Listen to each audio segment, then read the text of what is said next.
Good morning, this is Mission Control Houston. Thank you for joining us for today's ISS update this Monday, December 19.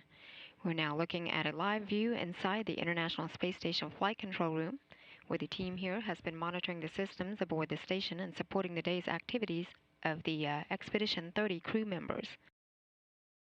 Leading the team here in the Station Flight Control Room today is Flight Director Mike Lammers, seen here on the right-hand side of your screen with Shannon Lucid there next to him, serving as Capcom. She's responsible for relaying all ground messages up to the crew. Aboard the orbiting complex, Station Commander Dan Burbank and flight engineers Anton Shkoplerov and Anatoly Ivanishin began their 5th week as the Expedition 30 crew and their 6th week in space.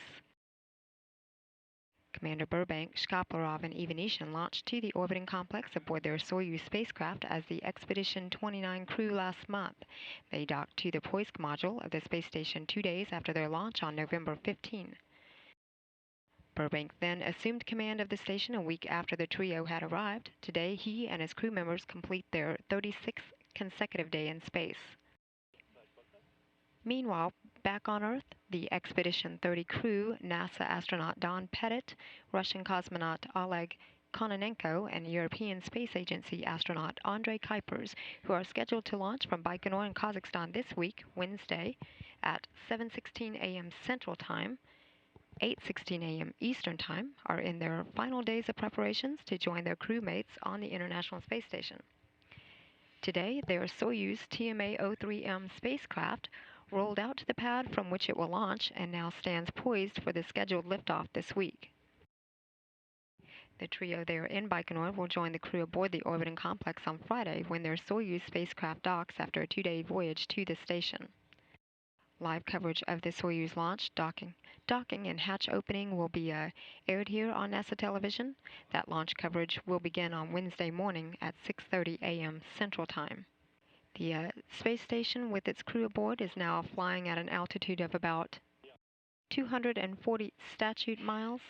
The orbiting facility is making a night pass on a southeastern track.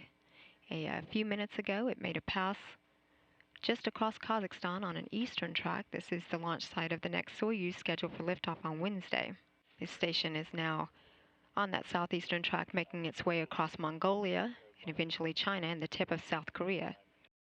The expedition crew kicked off their week this morning with the first of two daily planning conferences as a couple of hours after wake up at midnight Central Time. Planning conferences are held with the ground controllers at mission control centers around the world to review the day's activities and plan for the next set of tasks. The crew will participate in another daily planning conference just before entering its pre-sleep period, a couple hours after today's ISS update hour. The crew is then scheduled to go to bed at 3:30 p.m. Central Time. During today's ISS update hour, Commander Dan Burbank will have just wrapped up his work with the control panel update of the onboard COTS UHF communication unit that will enable communication between the space station and future demo cargo delivery spacecraft.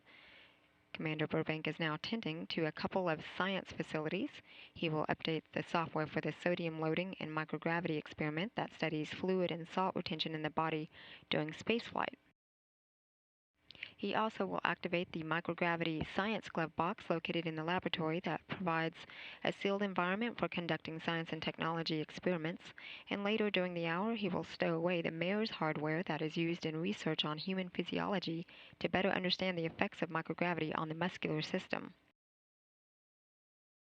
Meanwhile, flight engineer Anton Shkoplerov is performing maintenance to the service module panels while Anatoly Ivanishin works alongside him to remove and replace storage batteries in the Russian side of the house. Earlier this morning, Commander Dan Burbank performed a water sample analysis of the onboard water recovery system and transferred the data from the TOCA, or the Total Organic Carbon Analyzer, that was used to analyze water that has been processed and purified, ensuring it is safe for consumption. He then spent some of his morning working with the fluids and combustion facility that houses 2 powered racks that enables research in fluid physics and combustion science. He set up for the preliminary advanced colloids experiment known as PACE to be conducted with the fluids integrated rack that looks at how fluids behave in microgravity. Burbank also had spent the morning working on the treadmill kinematics experiment. He then gathered some of the exercise equipment on board in advance of the arrival of the remainder of expedition crew members this week. The commander also took some time this morning to talk to middle school students via ham radio in Italy. Flight engineers Anton Shkaplerov and Anatoly Ivanishin worked together to unpack items that were brought up on the Progress cargo ship last month. Shkaplerov performed regular maintenance to the Russian life support systems aboard the complex and also began a 24-hour electrocardiogram monitoring that reads his in-motion heart function.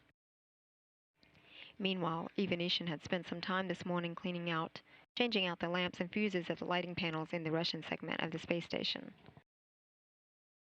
And later today, Shkaplerov will tend to a world ocean observation study known as SENER that looks at the world's bioproductive ocean areas from space. By the end of their day, the 3 station crew members will have completed their 2 hours of daily exercise. They will perform some evening prep work and wind down their day with a mealtime, hygiene, and rest. The expedition crew is scheduled to go to bed at 3:30 p.m. Central Time. This is Mission Control Houston.